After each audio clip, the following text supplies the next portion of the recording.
Dans cette leçon, nous allons créer un EFS, Elastic File System. Et donc pour cela, on accède directement à la console EFS. Et du coup, on va pouvoir commencer à créer notre volume EFS. On va regarder les informations personnalisées pour voir le détail. Donc on a le nom qui est facultatif, donc on va le laisser comme ça. On peut activer la sauvegarde automatique de notre volume EFS. On peut également gérer le cycle de vie des données sur notre volume EFS, dans le sens où on va pouvoir décider que si un fichier n'a pas été utilisé pendant 7 jours, il sera déplacé vers un système de stockage moins onéreux, moins cher pour nous, grâce à EFS avec accès peu fréquent, ou EFS, EFS IA. Infrequent Access. Donc on a le choix du mode de performance, usage général, si on fait tourner des services web, si on a besoin d'avoir des performances moyennes, enfin normales on va dire. Et si par contre on a une très grosse charge de travail, beaucoup de données à traiter en termes de big data ou même en termes d'analyse multimédia, on utilisera le mode de performance entrée-sortie max ou IO max pour pouvoir prendre en charge ce type de traitement. Ensuite, nous avons le mode de débit. Donc, on peut définir la transmission en rafale ou le mode burst qu'on a déjà vu. Donc, à ce moment-là, le débit évolue en fonction de la taille du fichier. Donc, si on a, par exemple, un volume EFS qui fait 1 Tera, on aura, mettons, 75 mégabits par seconde en termes de débit. Et si on augmente, ça augmentera également proportionnellement. On peut ici définir une valeur par rapport à ce que l'on souhaite avoir comme performance en termes de débit. Cela a un coût. Mais bon, nous on va rester sur la solution transmission en rafale. Le chiffrement est activé sur notre volume EFS à la volée. Les balises, c'est facultatif, on va pas le faire pour l'instant, donc on clique sur suivant. Donc ici, on a notre VPC pour les accès réseau. Les cibles de montage ici, on a bien nos 3 zones de disponibilité, A, B et C. Là, on a le groupe par défaut, donc ce qu'il va falloir que l'on fasse, c'est créer un groupe pour pouvoir se connecter à nos différentes zones de disponibilité. Donc on va aller dans la gestion des groupes de sécurité, on va créer un groupe pour notre EFS, que l'on va appeler mon EFS. Dans la description mon EFS, on valide. Sur le VPC par défaut, règle entrante pour l'instant, on va laisser comme ça. Les règles sortantes, bah, c'est autorisé vers le monde entier. Donc, on va créer notre groupe de sécurité. On retourne ensuite sur notre EFS. On va rafraîchir la page. Donc, du coup, on revalide les étapes précédentes. Donc, on va supprimer le groupe par défaut et on va mettre le groupe que l'on vient de créer, mon EFS, sur chacune des zones de disponibilité. On valide. Donc ici, on a la stratégie de système de fichiers, c'est facultatif et hors scope, donc on va passer cette étape. Ensuite, on a un récapitulatif de notre système de fichiers EFS, donc avec différents états ici. Les balises, on n'en a pas mis, etc. Donc du coup, on va passer directement à la création. Et donc, maintenant que notre système de fichiers EFS est en cours de création, on va aller créer des instances pour pouvoir se connecter à notre volume EFS. Donc, on va aller au niveau des instances.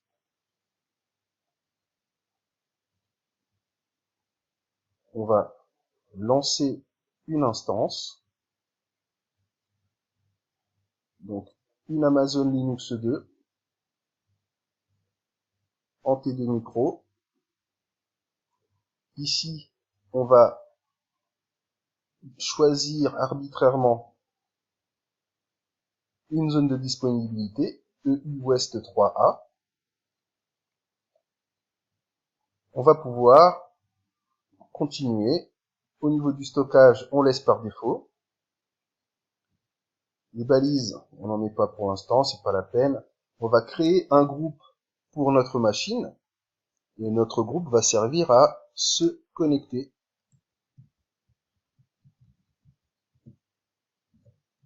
À EFS.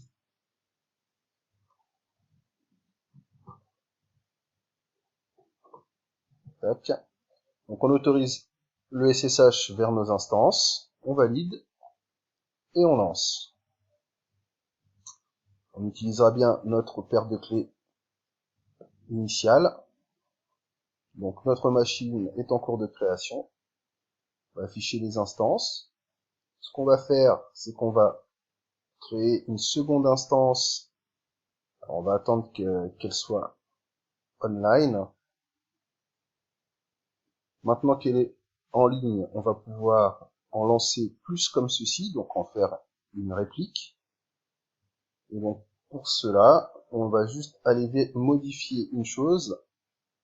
Ça va être dans la configuration de l'instance où on va définir arbitrairement encore la zone de disponibilité US West 3C.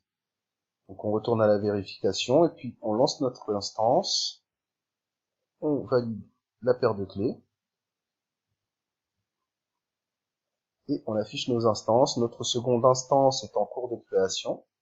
Donc, ce qu'on va pouvoir faire maintenant, c'est retourner sur notre volume EFS. On va cliquer dessus. Donc, on voit qu'on a plusieurs informations. Donc, la taille totale de notre volume est utilisée sur notre volume est de 6 kilooctets. L'avantage, c'est qu'on ne va payer que pour ces 6 kilooctets. Et ça évoluera en fonction des données qui viendront alimenter ce volume. Donc, maintenant, l'idée pour affecter notre volume à nos instances, ça va être d'attacher notre volume EFS à nos instances.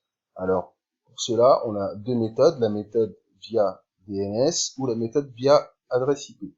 On va utiliser la méthode via adresse IP. Donc maintenant, pour pouvoir monter notre volume, par DNS. Donc ce qu'on va faire, c'est qu'on va devoir se connecter en SSH sur notre machine afin de monter le volume EFS dans nos instances. Donc ce qu'on va faire, c'est qu'on va retourner sur nos instances. On va se connecter en SSH sur les instances.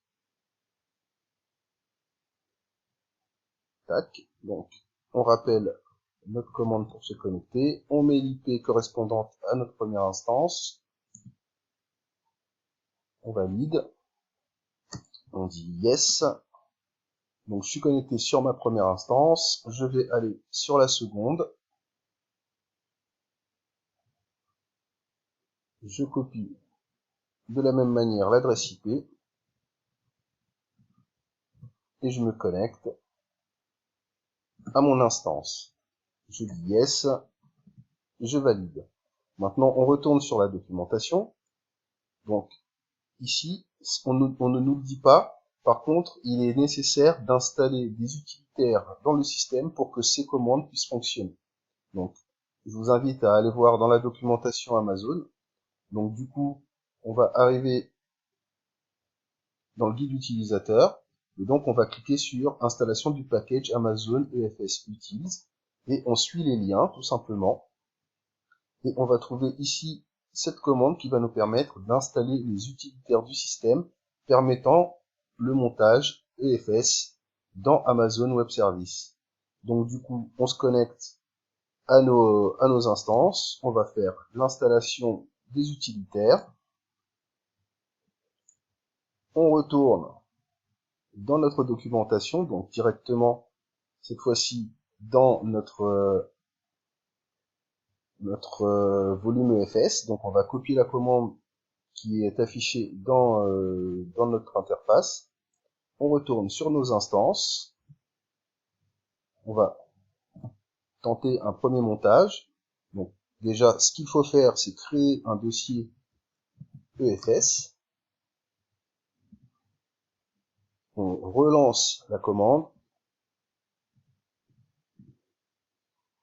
Et donc là, on voit que cela passe en timeout. Je vous le confirme, c'est ce qui va se passer. Mais il y a une explication à cela. Et pour pallier à ce problème, on va retourner directement dans nos groupes de sécurité. Et dans notre groupe Mon EFS, rappelez-vous, on n'a pas mis de règle entrante. Donc ce qu'on va faire, c'est qu'on va rajouter une règle entrante de type NFS, donc en TCP sur le port 2049, avec une règle personnalisée, et on va dire que seul notre groupe se connecter à EFS, donc le groupe dans lequel sont nos instances, a le droit de se connecter à notre volume EFS. Paf. Donc on valide. Ensuite on va retourner dans notre instance et puis on va tenter le coup de nouveau.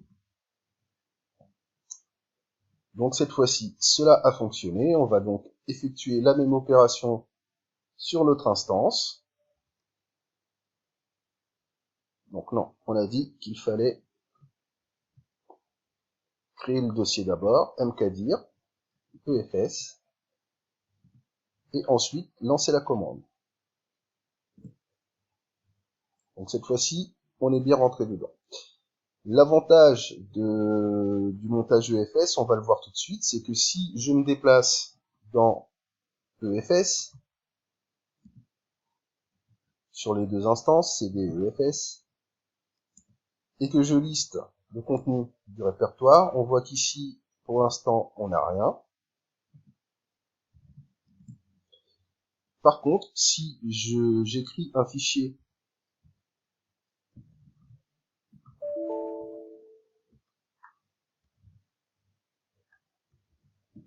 si j'écris un fichier, par exemple, hello.txt, depuis l'une des instances, immédiatement, sur l'autre instance, dans notre volume, on se retrouve ici avec le fichier que l'on a créé depuis l'autre instance. Donc on voit bien qu'on partage la même ressource et entre plusieurs zones de disponibilité. Eh bien c'est tout pour l'EFS. Maintenant on va voir comment on va pouvoir supprimer notre volume EFS. Donc on va retourner ici, on va le supprimer dans un premier temps. Donc en insérant l'ID de notre volume. Je confirme, c'est validé. Donc maintenant, on va pouvoir aller s'occuper de nos instances.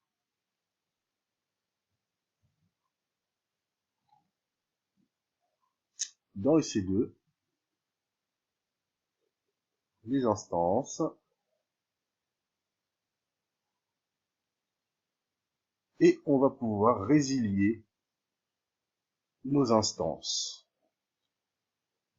Alors, si on n'avait pas supprimé l'EFS, on n'aurait pas la possibilité de supprimer nos instances puisqu'elles sont attachées à une autre ressource qui existe et qui est active.